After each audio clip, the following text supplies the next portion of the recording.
Renewable energy. Renewable energy is from a source that is not depleted when used, such as water or solar power.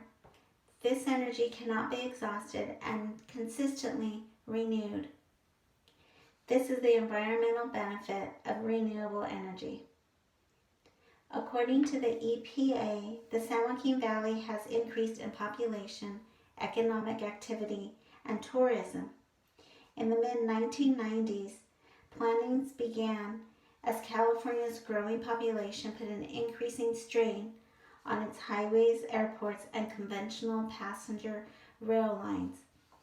California High-Speed Rail Project is one of the largest public transportation programs in U.S. history.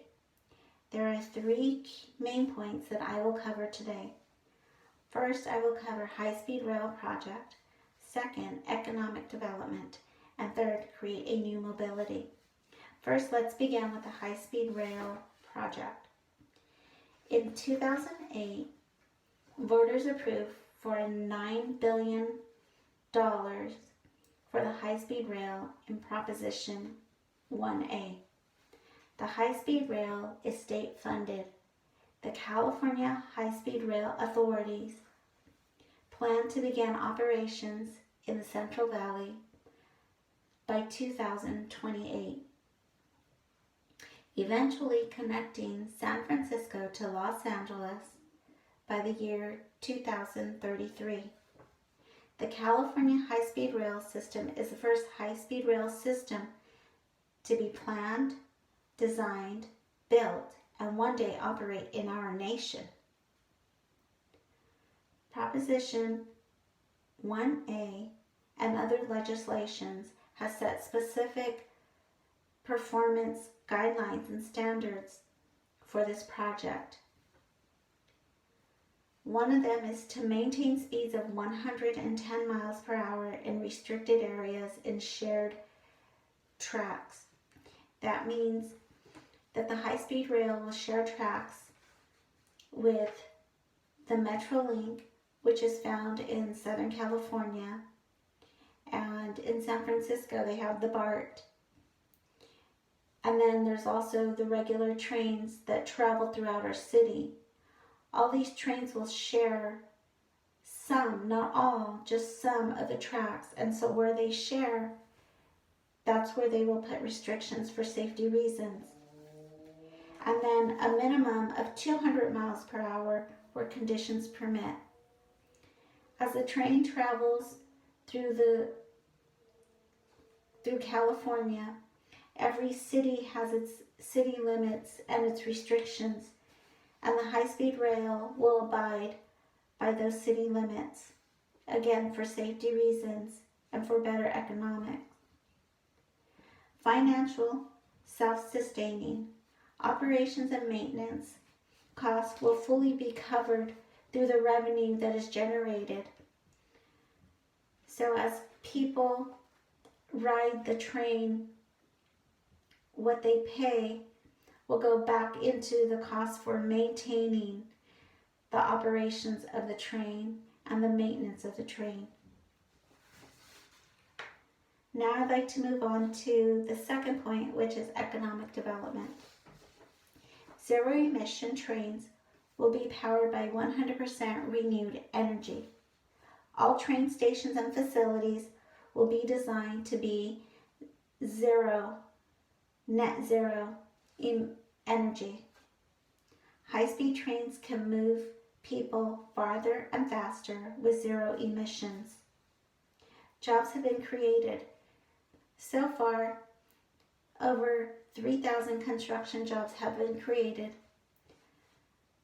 many within the Central Valley, and many more jobs will come as these new train stations are built. 24 train stations will be built, and new jobs will be needed.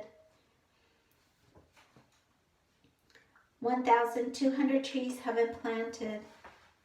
Through this construction period, new trees have been planted where the train bridges have been built to just maintain the beauty of the cities, and to create energy.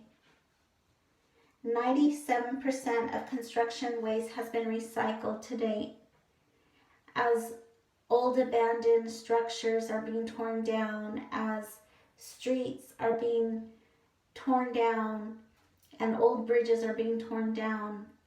All of that rubble is being recycled and being put back into the new building of the new bridges. And more than 2,680 acres of natural habitat have been preserved, leaving homes for the small creatures that live in those areas, trying to not disturb things. Lastly, I'd like to cover create a new mobility. Today's population of 40 million people is straining to the state's transportation network. Our highways rank among the busiest in the nation and are nearing or already at their capacity. The same for the airports. There's gridlock everywhere. There are idle emissions, cars having to be idle because people are stuck in traffic. As more people shift to taking the high-speed rail, airports and roadway congestion will be reduced, and our overburdened highways will be cleared. So once this high-speed rail starts to move, less cars will be on the roads. The airports will be able to do more international traveling versus in-state traveling. Now I'll review my main points.